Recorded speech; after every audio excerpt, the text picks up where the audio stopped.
नमस्कार दोस्तों, आज हम आपको प्रभु श्री राम के पुत्र लव और कुश की जीवन गाथा के बारे में बताएंगे। किस प्रकार उन्होंने अपनी छोटी सी उम्र में बड़े बड़े योद्धाओं को परास्त किया।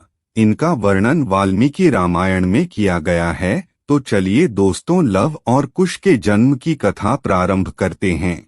जब माता सीता गर्भवती थीं, तब उन्होंने एक दिन राम जी से तपोवन घूमने की इच्छा व्यक्त की, किंतु राम ने वंश को कलंक से बचाने के लिए लक्ष्मण से कहा कि वे सीता को तपोवन में छोड़ आएं। वे गर्भवती थीं और इसी अवस्था में उन्होंने अपना घर छोड़ा था और माता सीता वाल्मीकि आश्रम में रहने लगी। और कुछ दिनों पश्चात वाल्मीकि आश्रम में सीता ने लव और कुश नामक दो जुड़वा बच्चों को जन्म दिया। लव और कुश की शिक्षा दीक्षा पढ़ाई लिखाई से लेकर विभिन्न कलाओं में निपुण होने के पीछे महर्षि वाल्मीकि का ही हाथ था।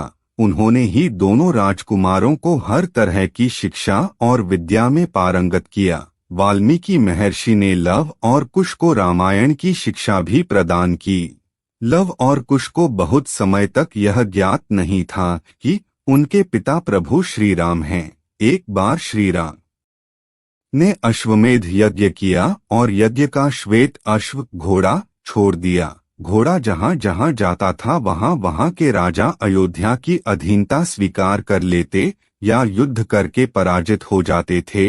यह घोड़ा भटकते हुए जंगल में आ गया। वहाँ लव और कुश ने इसे पकड़ लिया। घोड़ा पकड़ने का अर्थ है अयोध्या के राजा को चुनौती देना।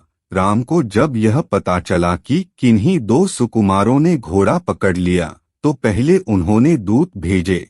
जब यह पता चला कि लव और कुश घोड़ा छोड़ने को तैयार नहीं है और वे चुनौती दे रहे हैं, तो श्री राम के भाइयों भरत, शत्रुघ्न और लक्ष्मण के साथ लवकुश का युद्ध हुआ।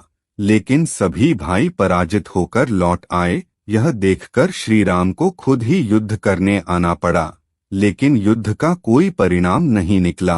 तब राम ने दोनों बालकों की योग्यता देखते हुए उन्हें यज्ञ में शामिल होने का निमंत्रण दिया। नगर में पहुंचकर लव और कुश ने राम की गाथा का गुणगान किया और दरबार में उन्होंने माता सीता की व्यथा कथा गाकर सुनाई। यह सुनकर और देखकर प्रभु श्री राम को ये पता चला कि लव और कुश उनके ही बेटे हैं।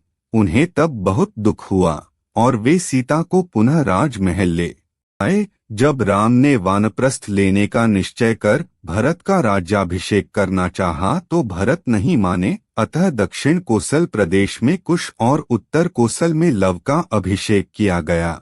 राम जी के काल में भी कोशल राज्य उत्तर कोशल और दक्षिण कोसल में विभाजित था।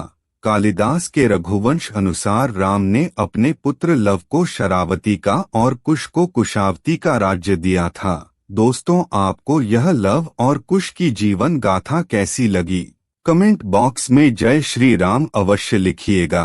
तो दोस्तों, मिलते हैं इसी प्रकार की नई जानकारी के साथ। तब तक के लिए जय श्री राम।